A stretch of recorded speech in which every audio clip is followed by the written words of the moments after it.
First of all আমরা বলেছিলাম যে রিডাক্সে একটা সেন্ট্রাল স্টোর আছে যেখানের মধ্যে আমরা সবকিছু স্টোর করতে পারবো।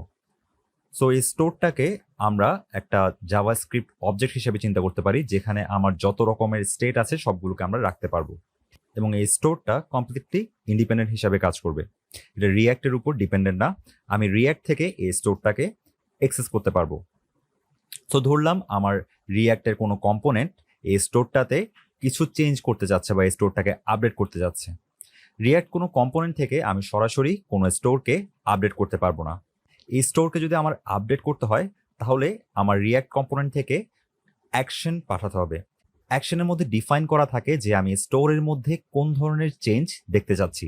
আমি কি স্টোর থেকে কিছু ডিলিট করব, বা স্টোরে কিছু অ্যাড করব, বা স্টোরের কিছু আপডেট করব, সেই সবগুলোই আমি অ্যাকশনের মধ্যে ডিফাইন করে দিতে পারবো।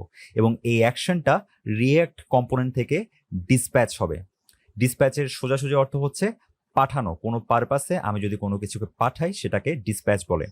সো রিয়্যাক্ট কম্পোনেন্টের কাজ হচ্ছে কোনো অ্যাকশনকে ডিসপ্যাচ করা, এবং এই অ্যাকশনটা সরাসরি রিসিভ হবে রিডিউসার নামের একটা ফাংশনের কাছে। এবং আমার একটা মাত্র রিডিউসার থাকবে।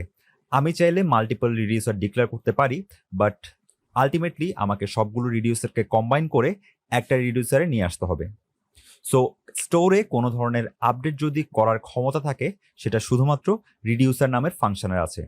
রিডিউসার হচ্ছে সিম্পল জাভাস্ক্রিপ্ট একটা ফাংশন, যেখানে আমার অ্যাকশনগুলো রিসিভ হবে এবং আমার কারেন্ট যে স্টেটটা আছে সেটা রিসিভ হবে। সো রিডিউসারের দুইটা প্যারামিটার, একটা হচ্ছে এখনের স্টেটটা এবং আরেকটা হচ্ছে অ্যাকশনটা, অর্থাৎ যেটা আমি এখনের স্টেটের উপর পারফর্ম করতে যাচ্ছি।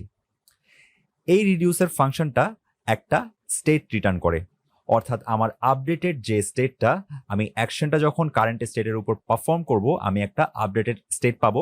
রিডিউসার সেই স্টেটটাই রিটার্ন করে আবার স্টোরের মধ্যে সেভ করে। এবং যতবার আমার রিডিউসারটা কল হবে বা আমার কোনো অ্যাকশন পারফর্ম হবে ততবার সাবস্ক্রিপশন নামের একটা ফাংশন ট্রিগার হবে, এবং এটা অটোমেটিক্যালি ট্রিগার হবে যতবারই আমার স্টোরে কোনো কিছু আপডেট হবে। এবং এই সাবস্ক্রিপশন থেকে আমি আমার যে স্টেটগুলো আছে সেগুলো রিয়্যাক্ট কম্পোনেন্টে পাবো। এবং খেয়াল রাখতে হবে, স্টোরের মধ্যে যে স্টেটগুলো আছে ওগুলো যখন রিয়্যাক্ট কম্পোনেন্টে পাস হবে তখন সেই স্টেটগুলো প্রপসে পরিণত হবে। অর্থাৎ রিডাক্স সেন্ট্রাল স্টোর থেকে আমি যদি কোনো ইনফরমেশন এক্সেস করি কোনো রিয়্যাক্ট কম্পোনেন্টে, সেটা স্টেট হিসাবে যাবে না, সেটা প্রপস হিসাবে পাস হবে।